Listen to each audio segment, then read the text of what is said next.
বলে বাগদাদে একবার বৃষ্টি হইতেছিল না, বৃষ্টি নাই নাই নাই নাই। তো সুন্নত অনুযায়ী বাগদাদের ওলামা আল্লাহওয়ালা মানুষ সব বাগদাদের জামে মসজিদে জমা হয়েছে। ফজরের পরে ফজর পড়ছে, এশা পর্যন্ত দোয়া করছে, কিন্তু বৃষ্টির কোনো চিহ্ন হয় নাই। এশারের পরে চলে গেছে। তো মালিক ইবনে দিনার রহমতুল্লাহ আলাইহি বলেন, আমি বসা ছিলাম মসজিদে, তো দেখলাম এক জীর্ণ শীর্ণ গোলাম, জীর্ণ শীর্ণ গোলাম, কৃতদাস ঢুকলো। কেননা কৃতদাস দেখলে বোঝা যায়, আপনারা দেখেন তো না, এই জন্য বুঝবেন না। আফ্রিকায় আছে এখনো, নাইজেরিয়ায়, ওদের পোশাকই ভিন্ন, ওদেরকে দেখলেই চেনা যায় যারা কৃতদাস। আমিও চিনতাম না, প্রথমবার যখন গেছি তো জিজ্ঞেস করছি এদের পোশাক এরকম কেন, তো বলছে এরা অমুকের কৃতদাস। সবাই আবার ভিন্ন ভিন্ন আছে। যেমন আমাদের রাগ হয়ে যাবেন বলবো না, রাগ হয়ে যাবে। আমাদের যেরকম কিছু লোককে দেখলেই বোঝা যায় উনি কোন দরবারের সাথে সংযুক্ত, টুপি দিয়া, পাঞ্জাবি দিয়া, এমনকি পকেট দিয়েও বোঝা যায়। এরকম রাগ হয় না কিন্তু আবার। তো ওই দেশে এরকম বোঝা যায়, প্রত্যেকের আলাদা, গোলামের কৃতদাসের আলাদা আলাদা ইউনিফর্ম আছে, দেখলে বোঝা যায় এটি ওনার। তো কৃতদাস দেখলেই বোঝা যায়। আইসা ঢুকছে, সাধারণভাবে 2 রাকাত নামাজ পড়ছে।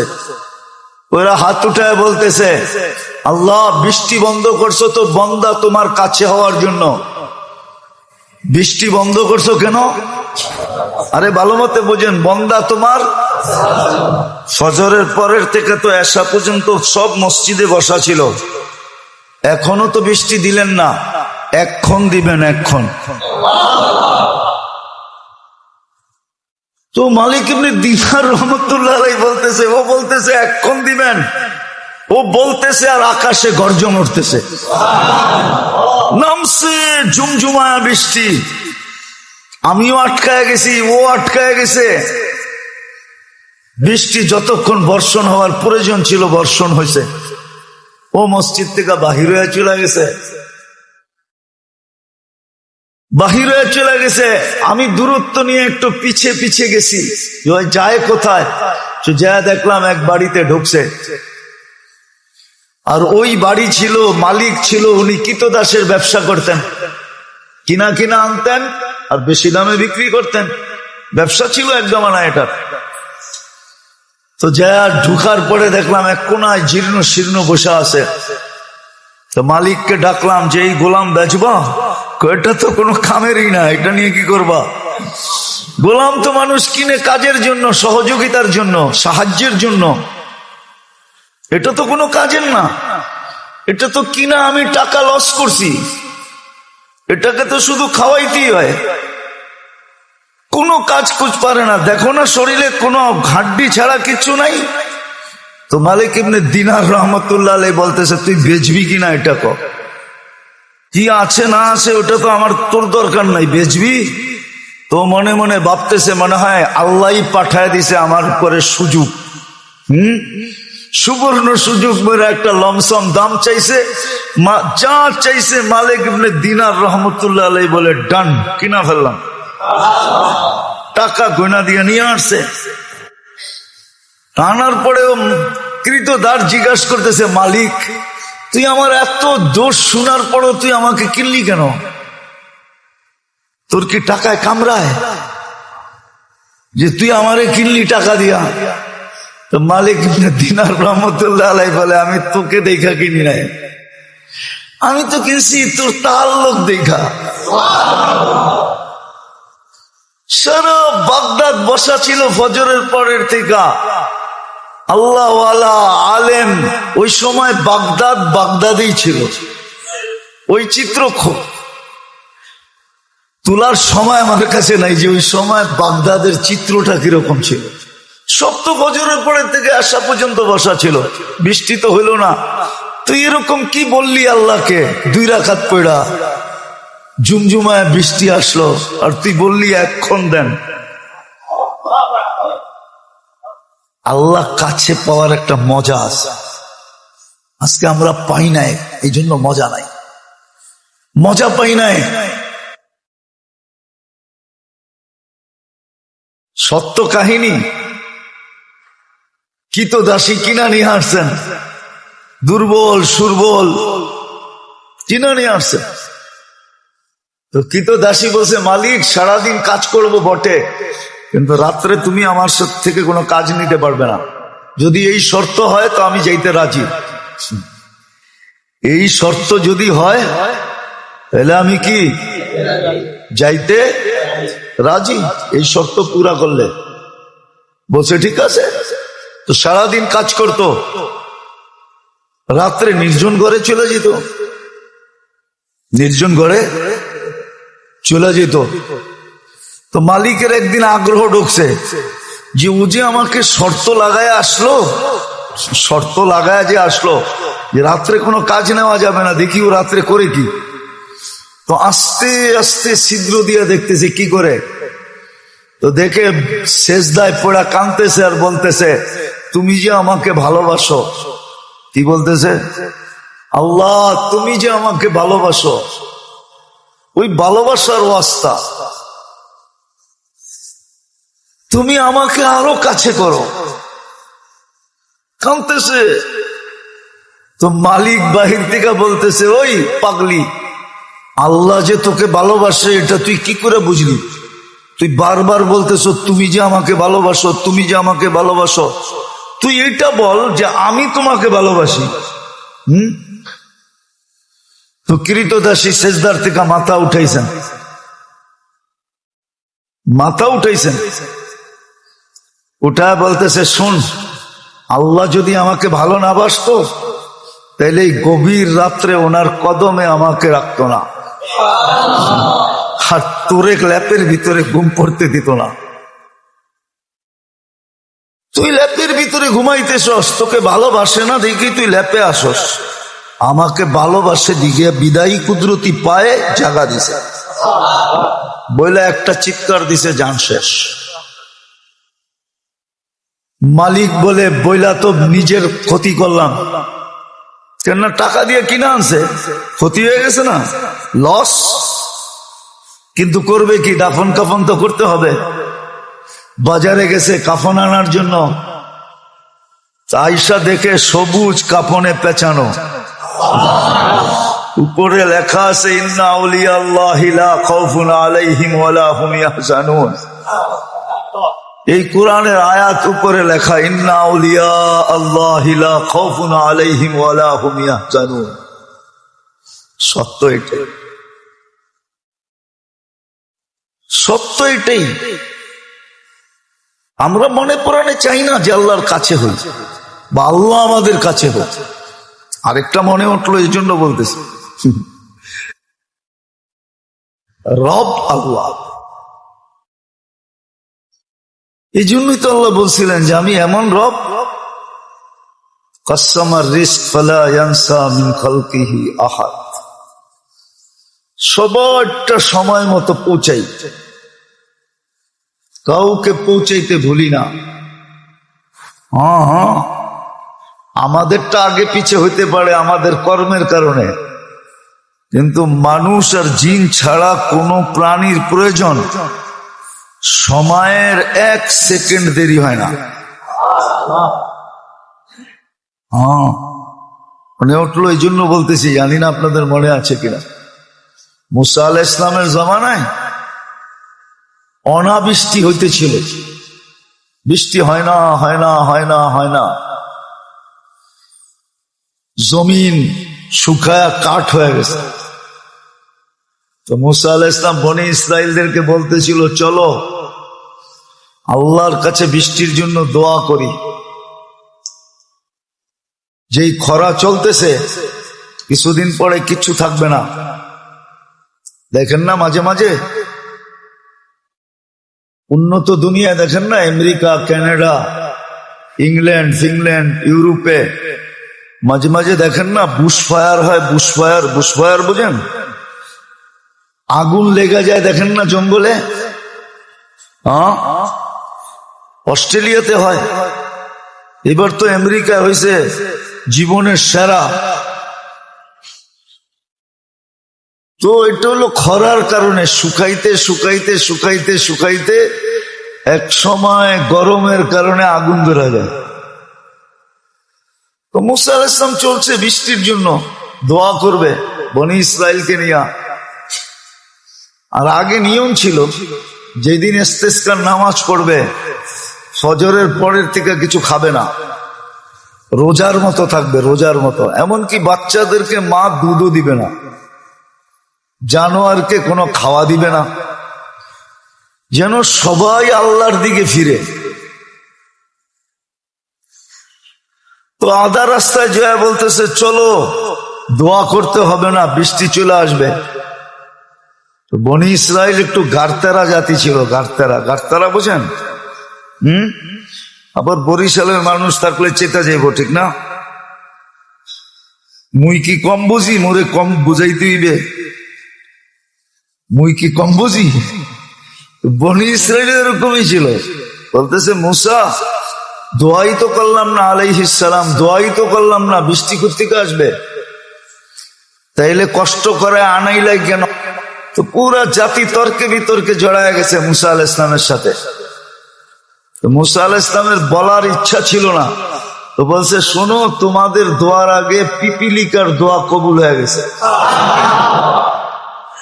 পিপিলিকা আল্লাহর কাছে দোয়া করছে, লিমা তুআদ্দিবুনা বিদুনুবি ইবাদিক, এলাহি তোমার বন্দার গুনার কারণে আমাদেরকে শাস্তি দাও কোন দুঃখে? গুনাহ তো তোমার বন্দা করছে, মানুষ গুনাহ করে, প্রাণী তো গুনাহ করে না। মানুষের গুনার কারণে আমাদেরকে শাস্তি, এটার যুক্তি কি? কোন যুক্তিতে? তো বলছে এই যে খরা, খাদ্যগুলা সব শুকায়া কাঠ হয়ে গেছে, আমাদের দাঁতগুলা নরম, চাবাইলে দাঁত ভাঙ্গা যায়, খাদ্য খাবো তো দূরের কথা, উল্টা দাঁত হারায়া ফিরে আসতে হয়।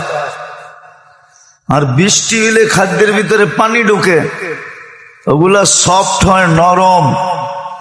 পাওয়া রুটি তো এই জন্যই পাওয়া রুটি কয়, ঠিক না?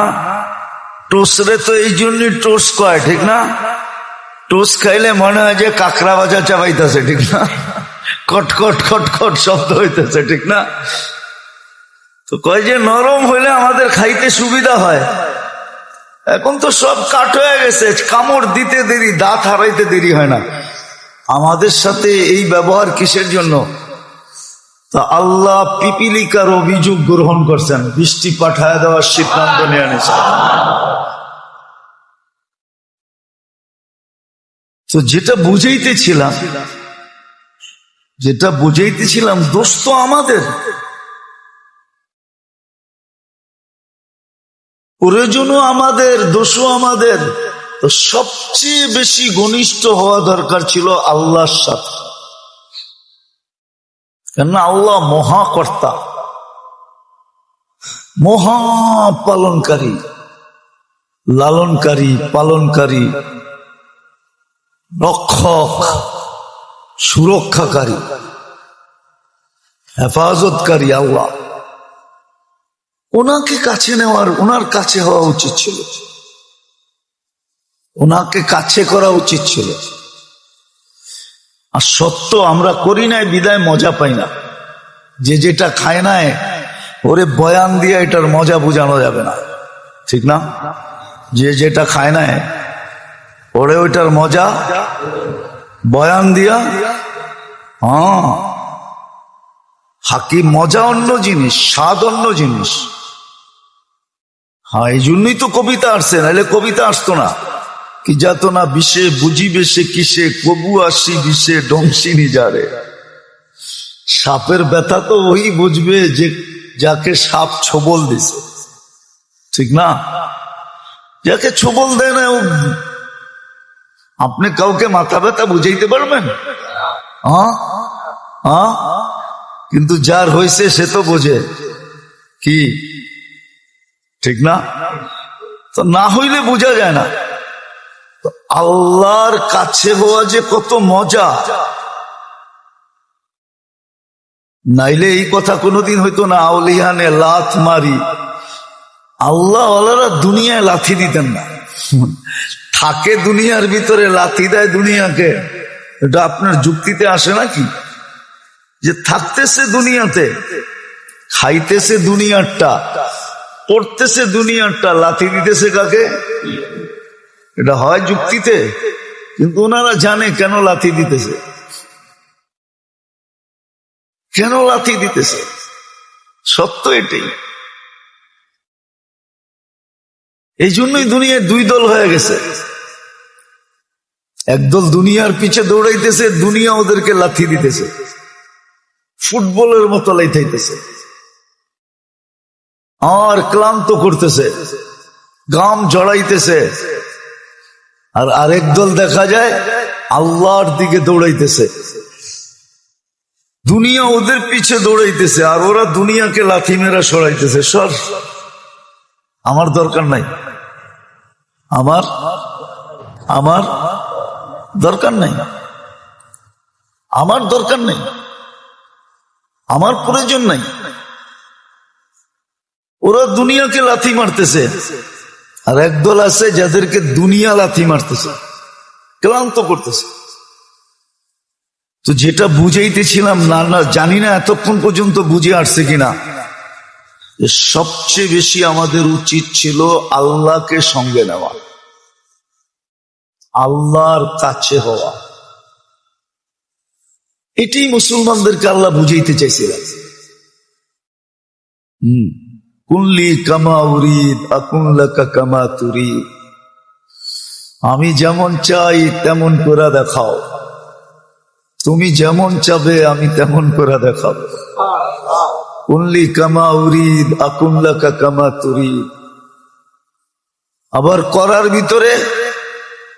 ভিতরে আল্লাহ যে করা চাইতেছেন আমার ভিতরে, আমার থেকে, আপনার থেকে, এটা কি অনেক বেশি? না, ওটোর সীমা দিয়ে দিছেন, সাধ্যের বাহিরে না, অতিরিক্ত না। অতিরিক্ত যদি বৈধ হইতো তাহলে এই হাদিস কোনোদিন হইতো না।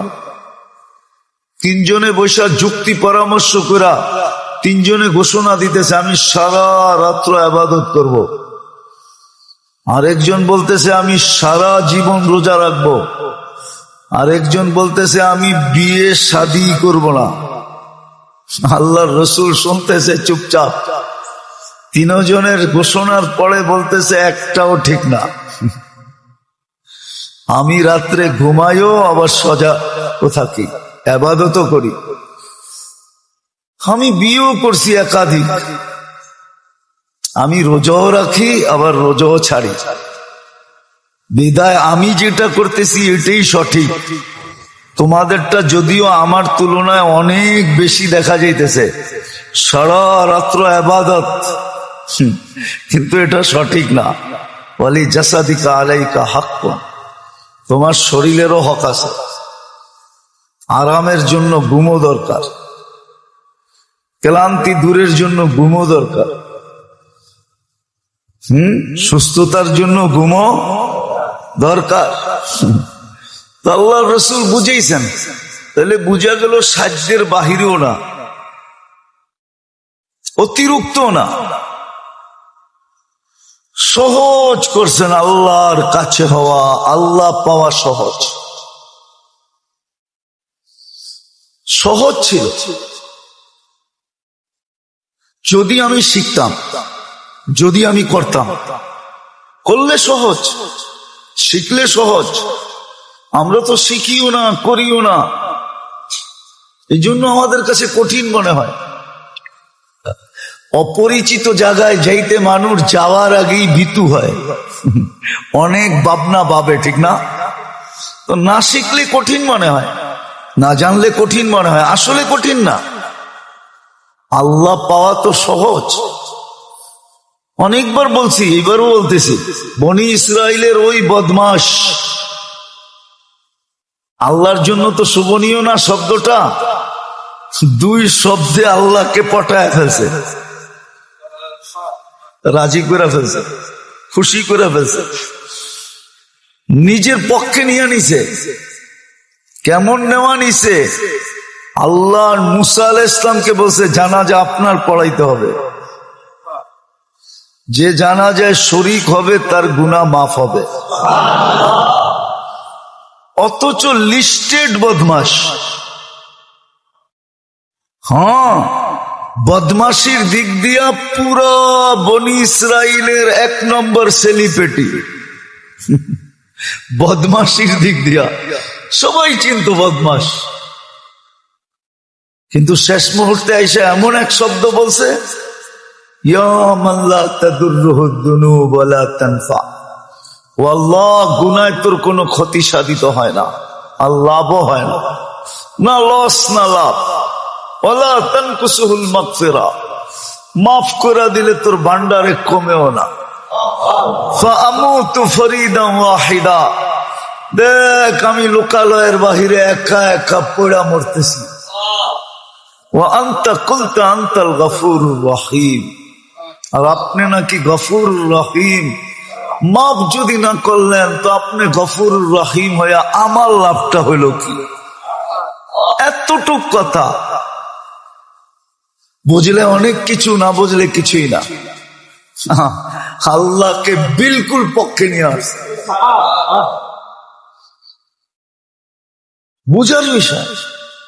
আজকে আমাদের সবচেয়ে বেশি যাকে কাছে করা দরকার ছিল, সঙ্গে লওয়া দরকার ছিল, বিশেষ করে মুসলমান, বিশেষ করে উম্মতে মুহাম্মদ। হায়, বিশেষ করে উম্মতে মুহাম্মাদি। কেন আমাদের পরে তো আর কোনো উম্মত নাই যে আল্লাহ কারো জন্য কিছু রাখবেন। আমাদের পরে তো কোনো উম্মত নাই, আছে নাকি? হ্যাঁ, যে কারো জন্য কিছু রাখবেন। পিছনে কেউ থাকলে না তার জন্য কিছু উঠায় রাখে, ঠিক না? বাঁচায় রাখে, ঠিক না? আমাদের পরে তো উম্মত নাই, কার জন্য বাঁচাবেন, কার জন্য উঠায় রাখবেন, কার জন্য আলাদা করবেন, কার জন্য পৃথক করবেন? অ্যানালাইসিসের বিষয়। আমাদের নবীজির পরে তো নবী নাই, আছে নাকি? মুহাম্মদুর রাসূলুল্লাহর পরে কেউ আছে? হ্যাঁ, আপনি যদি মনে মনেও ভাবেন তারপরেও গুনাহ।